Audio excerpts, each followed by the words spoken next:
The Megillah, Part 4.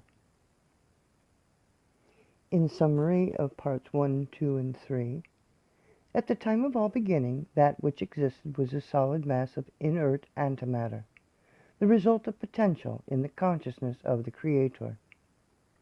By this consciousness, an initial energy affected the inert antimatter mass by vibration producing sound, and sound likewise produced vibration. This is referred to as the Logos.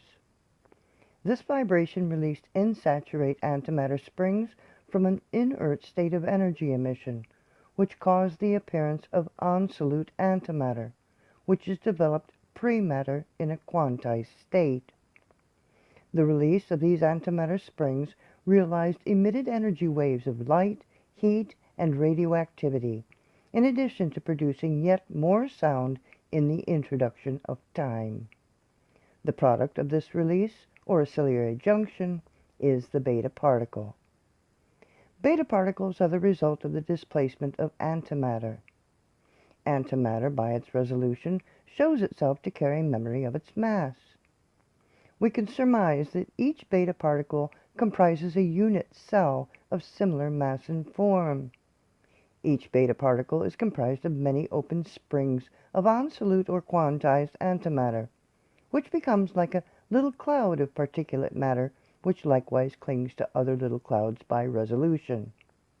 By its similarities of transitory status and activity within antimatter, this combination of factors is consistent to facilitate the beginning of a scaffolding to unfold a form into nothingness of space, the proton field.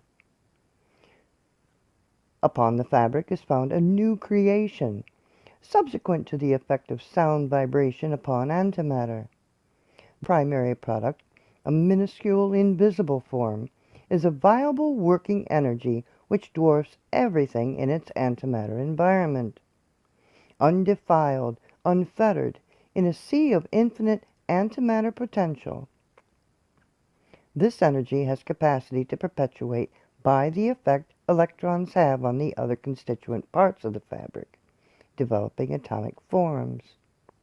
That these electrons have the ability to move and to deliver energy to other interrelated parts of the fabric opens possibility for great divergence in atomic structure by combinations of protons and electrons upon the neutron precipitate fabric.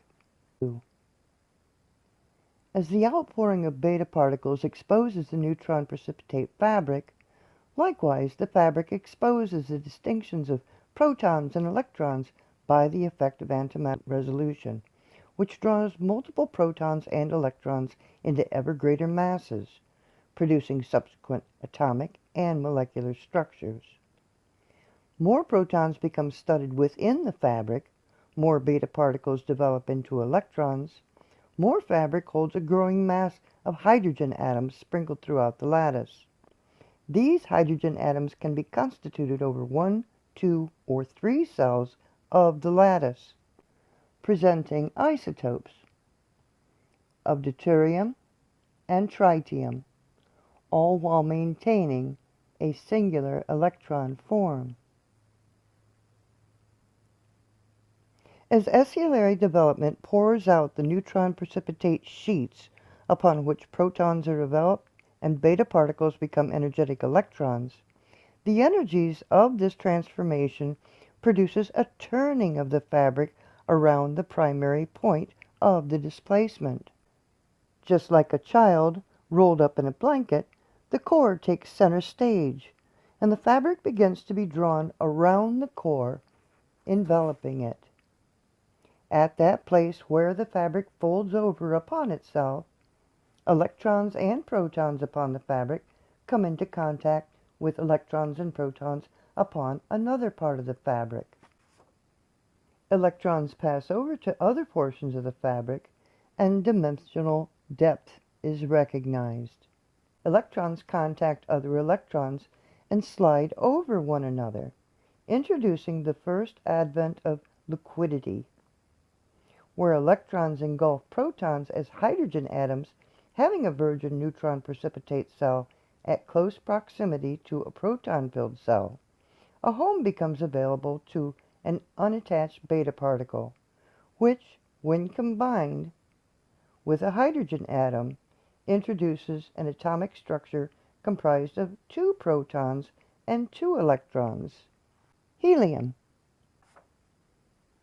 As the electrons slide over each other with their proton partners, the helium atoms transcend hydrogen's force upon the neutron precipitate fabric and easily moves through the fabric in a variety of directions, allowing helium properties of dissipation and expansion within the neutron precipitate fabric.